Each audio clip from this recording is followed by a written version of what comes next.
घनकलसत्कलसिन्धुजलैरनुसिञ्चिनुते गुणरङ्गभुवम् खजति स किं न शचीकुचकुम्भतटी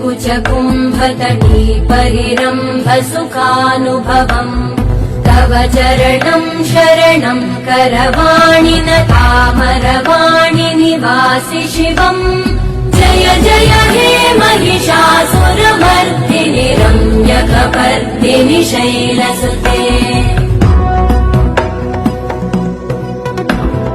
तव विमलेन्दुकुलं वदनेन्दुमलं सकलं ननुकूलयते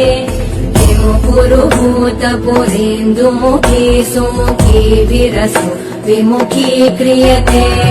मम तु मतं शिवनामधने भवति कृपया किमुत क्रियते